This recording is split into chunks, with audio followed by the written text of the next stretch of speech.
My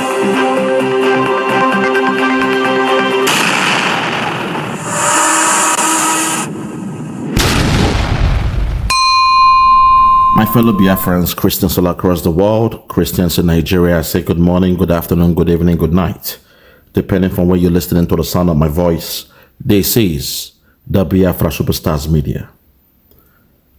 Listeners all across the world, this is sad news coming to my desk. I've been informed that the pastor, the Christian pastor from the Middle Belt, who was able to expose Nigeria and the Islamic jihadists killing Christians in Nigeria. We are hearing that he's missing. He's been kidnapped, allegedly. We don't know if he was arrested by the DSS or the Fulani killer headsman, if he's been kidnapped by the terrorist. As we speak, this man is missing, and this is something that I'm bringing to the whole world. They've been calling his phone for the past 2 or 3 days, and there has been no response. His phone is dead or switched off. As we speak, this man of God is missing. He was the one that shone the light when the other pastors were being cowards, when the other pastors were in the payroll of Nigerian Islamic government. This pastor came out and spoke out, exposing the ills, the genocide happening in Nigeria against the Christians. But as we speak, he's missing. We know how Nigeria rolls. We know how they flow. We know how the government goes. Once you come out and shine a light on Nigeria, they will either kidnap you, kill you, or arrest you to an undisclosed area. Same way they did to Walid and Nnamdi Kanu, where they went as far as Kenya, a different country, to kidnap him through an extraordinary rendition, brought him back to Nigeria. And today they're carrying out the so-called charade, saying they are doing a prosecution of a man who was kidnapped by the same country called Nigeria. So for some of you who don't understand how this story came, this video made America to shift towards coming to the rescue. And today the whole world is speaking. Australia is speaking, New Zealand is speaking. So watch this video and I'll take you back to what is being said as we speak in New Zealand. If you're ready, let's go. Watch this. I know you're watching it. American Senate, you are watching what I'm doing, I'm saying here. Special advisor to Trump, now, please tell Trump to save our life in Nigeria. They are killing Christians in Nigeria. It's horrific. Oh dear. So this is the man, he's missing. It's very, very sad because he broke the news. He was not scared of the caliphate. He broke the news. Normally, if you do such in Nigeria, you are either killed or you are locked up in jail and the keys are thrown away.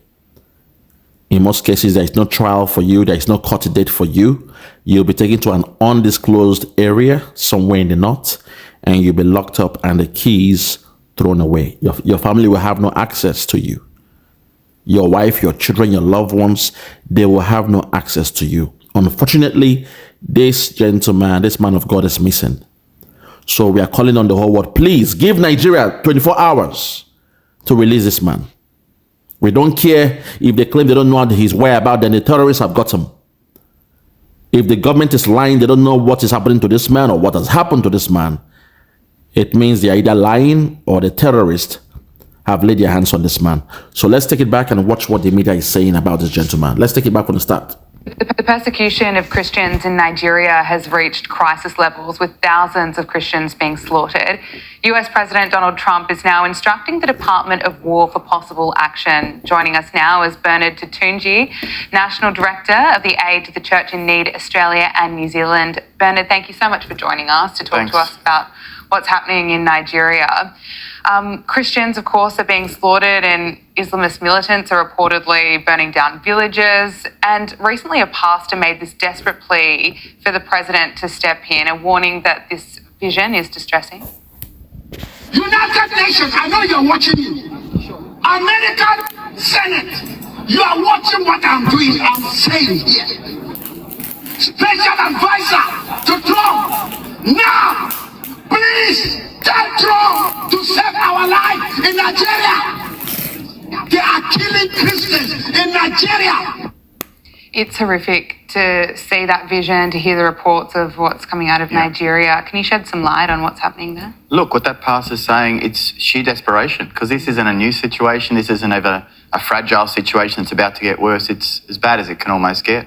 And so they're in such a state where they'll go to sleep one night. They don't know if they're going to wake up the morning, if their village is going to be ransacked.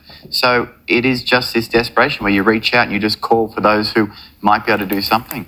And I know we've seen the president come out recently to say a few things, and I think that, maybe gives some hope and maybe has some chance to wake up the world a little bit to what's going on.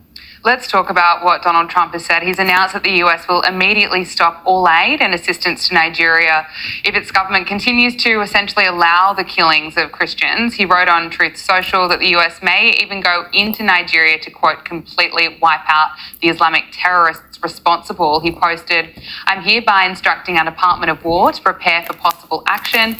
If we attack, it will be fast, vicious and sweet, just like the terrorist thugs attack our cherished Christians," warning the Nigerian government better move fast. Now, the president was also asked on Air Force One about the situation.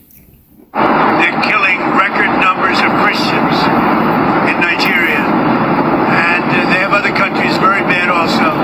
You know that part of the world very bad. They're killing the Christians and killing them in very large numbers. We're not going to allow that to happen. Pete Hegseth has also spoken about this. He shared Donald Trump's Truth Social post and wrote, "Yes, sir, the killing of innocent Christians in Nigeria and anywhere must end immediately. The Department of War is preparing for action. Either the Nigerian government protects Christians or we will kill the Islamic terrorists who are committing these horrible atrocities." Bernard, can I get your reaction to what the president has had to say? Yeah, look, Aid to the Church in Need, first of all, is not a political commentary foundation, but I think the fact that someone in power and a high level of power has come and said something on a microphone is important. And I don't know, Trump says a lot of things, President Trump says a lot of things, but the importance of saying something is just so vital to the cause, because I think it puts out the fact and it brings it to the headlines to say, this is a situation that cannot continue. And I think the US government is finally, President Trump had put Nigeria on the watch list of countries of concern. President Biden took it off. It's now back on. I think these are positive moves. And if you're a Christian in Nigeria, you'll take whatever assistance you can get from any world leader to get out of the trouble that you're in. Well, as you say, Donald Trump designated Nigeria back as a country of particular concern, and he wrote last week on Truth Social that Christianity is facing an existential threat in Nigeria. Thousands of Christians are being killed. Radical Islamists are responsible for the mass slaughter. I'm hereby making Nigeria a country of particular concern. But that is the least of it. The United States cannot stand by while such atrocities are happening in Nigeria and numerous other countries.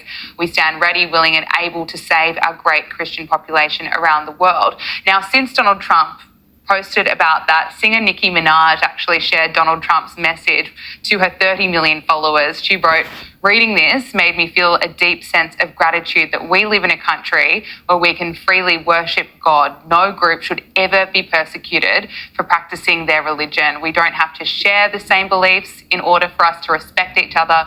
Numerous countries all around the world are being affected by this horror, and it is dangerous to pretend we don't notice." Thank you to the president and his team for taking this seriously. God bless every persecuted Christian. Let's remember to lift them up in prayer. Now, it's refreshing to hear more people speak about this, because as we spoke about last time, it barely gets a mention on a lot of mainstream media outlets. Yeah, we discussed that. Also, Beyonce from the USA, please, we need your voice. Beyonce, we need your voice. You're a Christian. I want to believe you're a Christian. We need your voice. Hurry to the aid. Get it out there. Get it out there in the world space, in the media space. We need your voice. Hurry to the aid of the Christians. What's going on is diabolical. Lord have mercy. We need your voice. We need your help. Spread this out. Please, someone should tweet this to our beautiful singer, Beyonce. We need your voice in this. You can take a lead on this one. But let's continue. Last time, and I think I said at the time, Christians and Nigerians or Africans broadly don't get mentioned. It's thankful that shows like this outside the mainstream media cover it. because it needs to be said. And I think, unfortunately, those who really don't maybe hold a faith themselves, but they're not too worried about Christianity as something important, don't worry. But the fact is, if you dismiss the rights of religious freedom, you dismiss the rights of all people, because religious freedom for the believer is just as is needed for the non-believer, because it gives them the rights to believe or not believe. So we need to have this. It's the foundation of our humanity, to be able the ability to believe and not believe. So I think that's vital, and thank goodness for what's coming up, because I think, I'm not saying whether we go to war or don't go to war, and that's not for me to comment, but really the ability to put it on the table and keep on saying there is a problem here in Nigeria. 4,000 to 6,000 Christians are being killed a year in a conservative number. 2 to 3 million have been displaced from their homes. We wouldn't let that happen anywhere, but we seem to just let it happen there and go in our daily business. It can't go on. I tell you, the numbers are more than that. Looking at, is it 4,000 or 6,000 you're saying a year? I'm telling you the truth. It is more than that. So today, I will play a video at the end of this video where you will see those areas in Nigeria where Christians are based, in the Middle Belt, towards the north, where the Nigerian media don't even cover. You will hear that story. How the Fulani terrorists and militias have been killing them. And it will blow your mind. But however, please be aware that the Nigerian media, public or private, government owned or otherwise, they have been barred from speaking about this. They don't cover those areas because those are the first areas or landmark that the Islamists can take over, Islamize, and nobody will speak about it.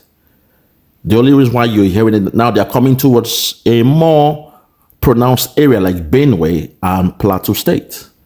Benue is known as the food basket of Nigeria. As we speak, there is hunger in Nigeria because the farmers can't go to farm anymore. People are losing their communities. Farmers, they've lost their farms, they've lost their communities. So there is now hunger and scarcity of food in Nigeria. That's why you're hearing about this. Because now all the lands are being preoccupied or reoccupied by the terrorists.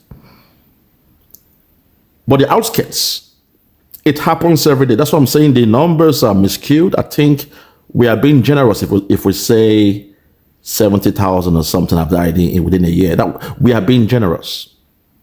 I would say multiply that by 10. If it's 7,000, multiply it by 10. You have 70,000. We are being generous because it is a daily routine. People are being killed every day in those places, those remote areas. Christians are being killed every day because they need their land. So once they scare them away by killing, as much as possible, the rest will have to abscond. They run, they have no place to go, so they find the next available IDP camp prepared for them by the Nigerian government.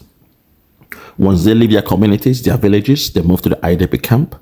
In less than a month, I repeat, in less than 1 month, the terrorists bring their families from the Sahel, from Senegal, Mali, Mauritania, Burkina Faso, you name it.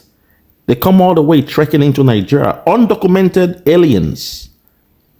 They trek into Nigeria, and guess where they're going? To those abandoned communities. And within a month, they will change the name of those villages.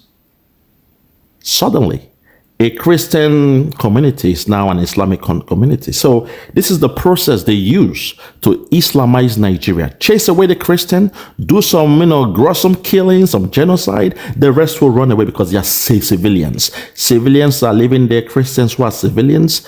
If the military is not coming to help you, the police are not even there. They've been asked to step down because, everything is done from the center, from the federal government. So the who is who, they've told the police to step down, the army to step down. If no one is coming to your aid, you have to abscond your community, your area. You have to run away.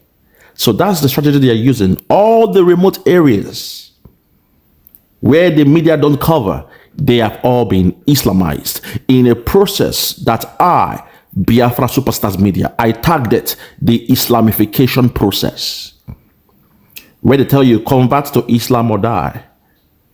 The coward ones convert, the rest Christians, they run.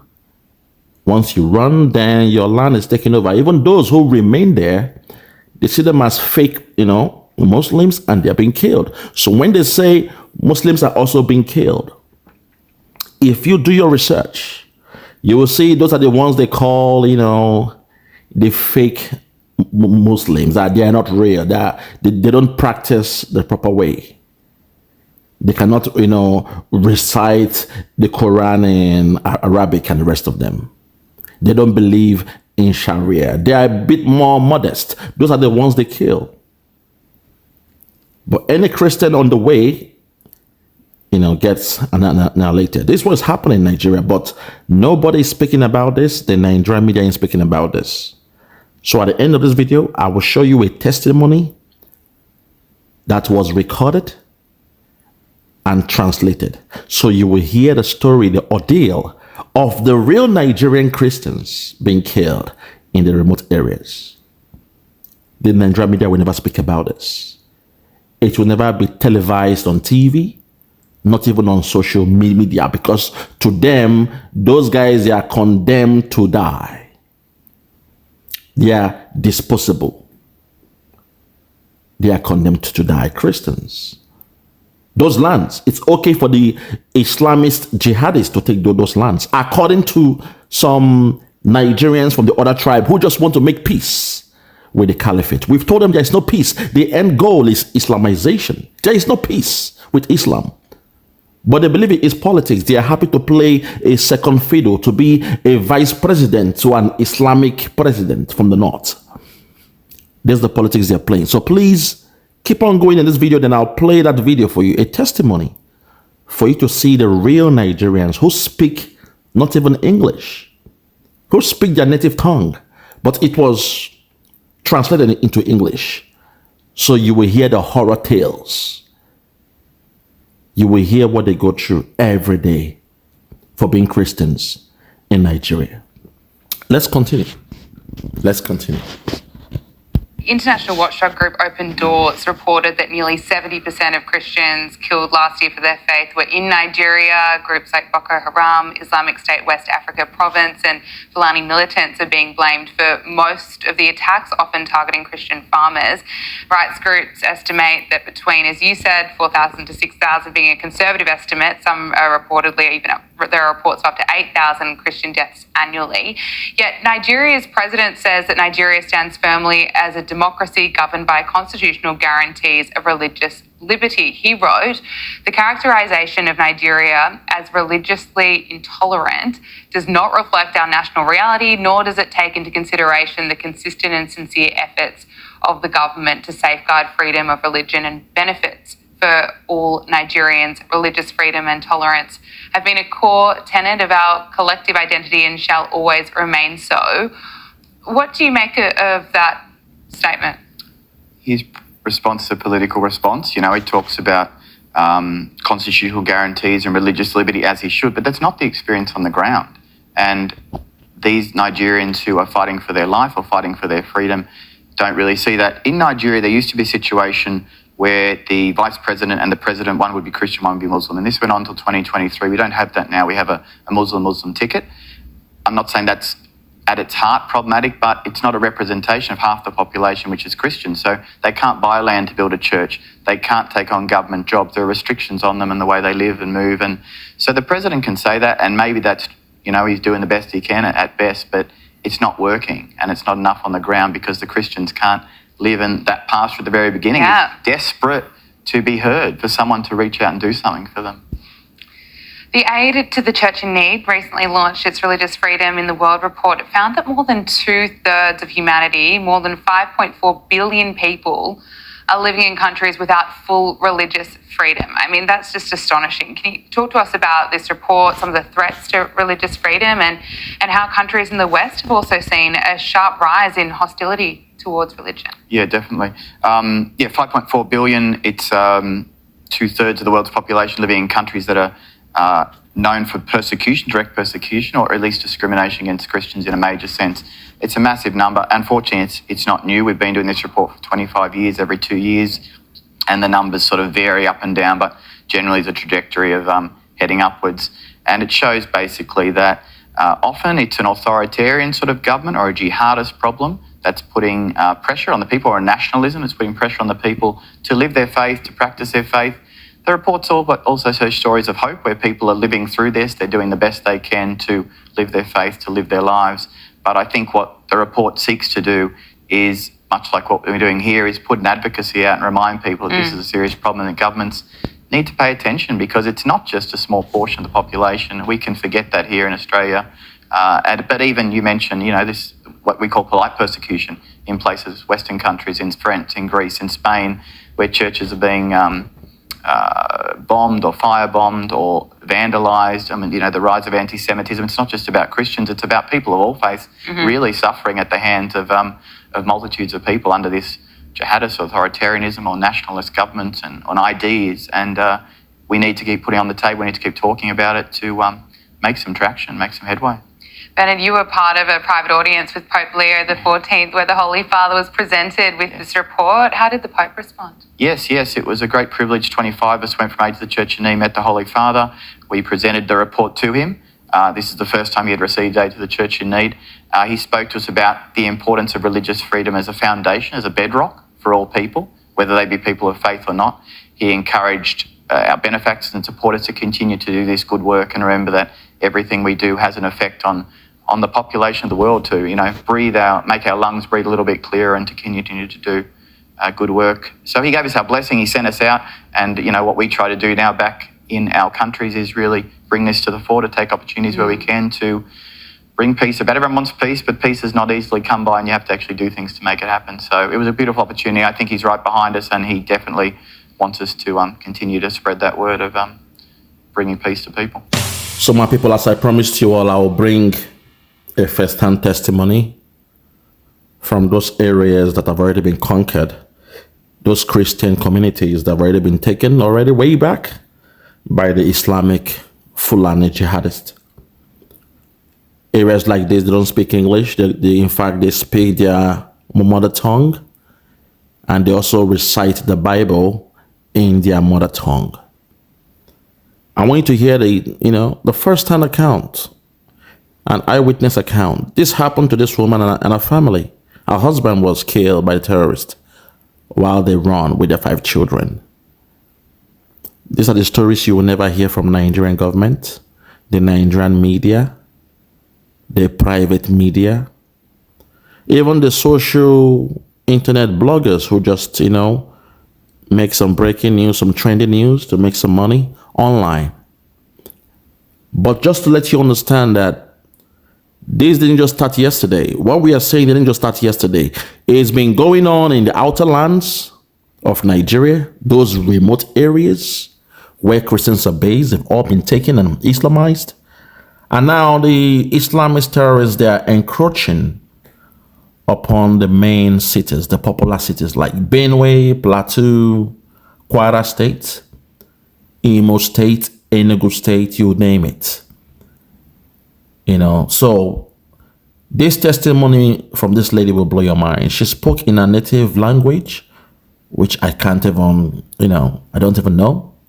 But we are glad they took their time to put the transcription on it so we can see or listen and hear what this woman is saying. Listen to our deal on her pain. There's something the Nigerian media is hiding. The Nigerian government, they are hiding. They know this is happening way back for the past 16 years or more. It's been going on. Lands are being taken. Lands are being grabbed. Genocide is happening of the Christians. But they don't speak about it. But now that it's now in the more, prominent areas, now people are now panicking and talking about it.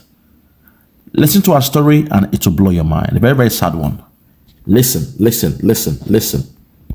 Sun zo sun ata garinmu daidai lokacin muna church muna koyon waka sai mun ji harbi a church sai na gaya mata na ce kai ni na ji harbi a church fa me ne yana faruwa a anguwa din sai sauran mata sun ce a'a maza ne na ce a'a wannan ba maza bane muna fita sai mun ga Fulani sun yi zobe ma garin Fulani da suka shiga sun fi 100 a garin suna ta harbi muna ta guduwa mun bazu dai kawai sai mai gida na ce cire takalma na in karba nashi don na ce zan yi gudu da na ba zan iya ban karba nashi sai na karba slippers nashi sai ce mu je Allah zai taimake mu duk inda mun taka ubangiji yana tare da mu kada damu ba sai na ce to na gode sai na karba takalmin muna gudu da yara guda 5 muna gudu Fulani sun bi mu maza sun yanda muka fita da ƴaƴanmu muka gudu sai mazan domin su fita ba su iya fita ba sai Fulani sun musu zobe idan sun kama ka sun harbe ka da bindiga in ka mutu ka huta amma baka mutu ba za su sa itace a makogoronka har ciki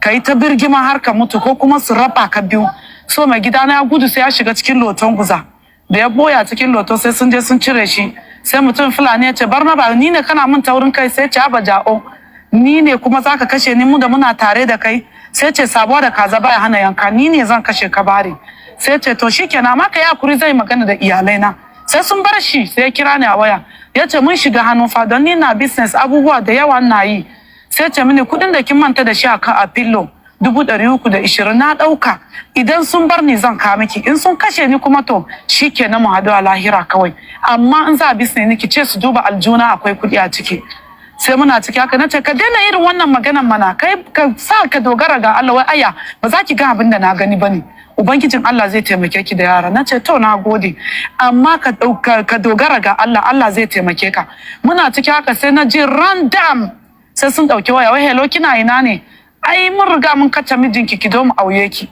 da muryansu sai ce ai kun kashe mijina wai nace aya to ku kanshi ya kai kara wurin Allah a duniya kun win amma a sama ba ku win ba damuwa ba ubangijin da ya bar ni zai da lura da ni da ƴaƴana sai na yi shiru sai sun kashe wayan to na gaya maka da sun kashe mai gidana sun raba cikin shi biyu hanjin cikin shi a waje sun tura cikin ruwa yayi 2 days gawan ba su bari mun je mun iba ba kwana na biyu din ne sai an ba sauran gawakin da suna sama amma na mai gidana da namijin wata mata sanda gawa kai kwana biyu a cikin ruwa an gan kayan su ne ya dagu haka gawa yana cikin ruwa an sa igiya aka cire su aka fitar da su da an fitar da su sai an zo domin a yi bise Fulani sun zo sun hana ba za a yi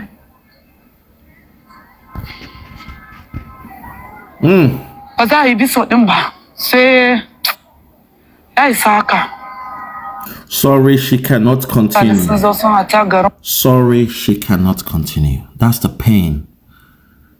Christians who don't speak English, they read the Bible in their own mother tongue. The Bible was translated into their language. All their lands are gone. You know, Nigeria will not tell you this. This has been going on. I'll do a brief summary of what this woman said. They were in church praying to God, doing their service, when they heard gunshots. And as they heard the gunshots, they assumed it was, the local guards around. But she said no, that, this kind of gunshots, they sound a bit sophisticated, non-stop, and the rounds were going off. So they came out to see what was going on, and they were surprised to see that the Fulani killer headsmen militias, the Islamic Fulani militias, they have surrounded their village. Immediately, her husband had to do what he had to do, looking at his wife that she was wearing a flip-flop, what they call a slippers, a flip-flop. So he took his shoes and gave it to her to put it on in order for her to run effectively with their 5 children. While the women were running with their children, the men too were doing the running. And in her own case, her husband ran and hid somewhere. But unfortunately, for her husband, he was caught. While for she and the children, they ran to some security guards who took them into custody and, kept them safe. Then suddenly, her phone was ringing. She picked up the phone and they told her that her husband has been captured. Her husband now says he pointed at someone he knew. Said, please, it's you. I am from I know who you are. What are you doing here? Why do you want to kill me? He said, yes, we might be friends, but my job is to kill you. Mrs. Religion says to kill him. He was begging and pleading. They said no, they were going to kill him. So the wife now interceded and said, please, I have 350,000 naira that I've used for trade. What if I give you all the money for you to spare my husband? They told her no. At that point, the husband said no. He commits his life to God, that the wife should take the money to take care of the 5 children. The husband was killed at that point with the rest of the people that were killed, and he was cut into two halves. All his body organ, all his internal body organs were taken of him. And they were all dumped in a pond. 2 days later, they went in search of the deceased. They came back to the village, and with the forest guards, they were able to identify her husband in the pond from a little bit of his clothing that came off the pond. They pulled him out. They saw everything, that he was cut into 2. And ever since, they've not been able to go back to that village. As you know, that means that community is gone, that village is gone, because you will not have to run for the rest of your life. This is just a testimony from someone, a Christian in Nigeria. When we say these things, they say, no, blame the Biafrans, blame the Igbos, the Biafrans are telling lies, the Biafrans, because we want to leave Nigeria. That's why we know we are concocting stories. Today, I've presented you an evidence. I've presented to you an evidence from a local dialect that I can't even speak. That shows what's happening in Nigeria, the cover up of the Nigerian government. At this point, I want to call on all the Biafran media warriors. Those of you who were with Simon Ekpa, those of you who were with Nnamdi Kanu. All this while, we've been writing to the EU, UN, ICC, AU, America, around the whole world. Today is our biggest opportunity to bring this to an end, because America has now responded. So I'm calling on you guys. It's time for you guys to rise up to the occasion, dust your computers up, and start doing the job assigned to you by Nnamdi Kanu and Simon Ekpa. We must start gathering all the evidences we have around and send to America, send to the whole world, send to the media houses all across the world. They must know what is happening to the Christians. And by so doing, they will understand why the Biafrans, who are largely Christians, Jews, and traditional worshippers, why we are saying we cannot be in Nigeria, we cannot conform in Nigeria, we cannot be part of this. If not, we will be Islamized. In Biafra land, there is a 0% of Muslims in Biafra land. That's why they're angry with us. They've seen us as a stumbling block. They've seen us as those delaying the Islamization of Nigeria. They've seen us as those crying on the whistleblowers. Unfortunately, the other tribe, they've been tainted or dented with Islam. So they feel nonchalant about this. They are being selfish. They want to call this politics. They want to go into an alignment with the North. To the Yorubas, you claim you are the most educated and you are going into an alignment with the North. As we speak, your state, Kwara State is gone, Kogi State is gone to the Islamists, yet you still believe in politics. You call this politics. To the Yorubas, you call this politics. You are going into an alignment with those who are stealing your lands, converting you to Islam. You call this politics? All right. Do you? If that's how you guys are, do you? We are seeing your pastors, they're coming out of the woodworks. We are seeing your pastors, your so-called men of God, saying no genocide in Nigeria. That they're calling on the president to delay America. Find a way, find the tactics. Come with a strategy to delay America for 100 days. And pray they could cajole Trump, slow him down for the next 3 years when he's out of power. This is the game they want to play with America. Find a way to slow down Donald Trump. Pretend you are doing something about it. Delay for 3 years. And then Trump, his tenure will be over. And once the Democrats are back, they are back in business.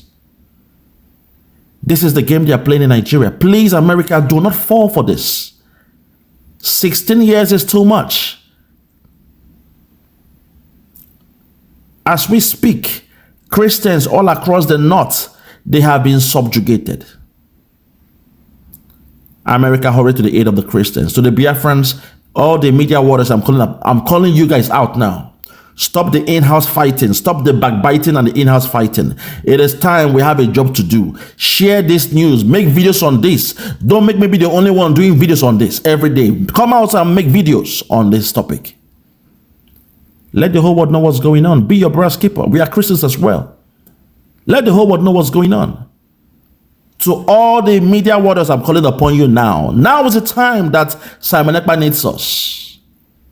Now is the time that Nnamdi Kanu needs us. Don't be selfish. Don't just make videos about Biafra. No. Sometimes you have to look at the bigger picture. If the Christians are being persecuted, it means Biafrans are being persecuted because we are largely Christians, Jews, and traditional worshippers. We don't believe in Islam in Biafra land. There is no Islam in Biafra land. It is strange to us. It is alien to us. We have no identity with Islam in Biafra land. That's why they hate us with a passion. So let the whole world know your story. And I want you to shine it through what is happening to the Christians in Nigeria. Thank you. May God bless you. May God bless the whole Christians around the whole world. And may God bless Biafra.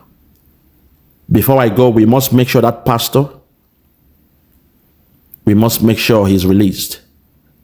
As I speak, is either he's been kidnapped by the terrorists or the Nigerian government has sent their DSS to arrest him.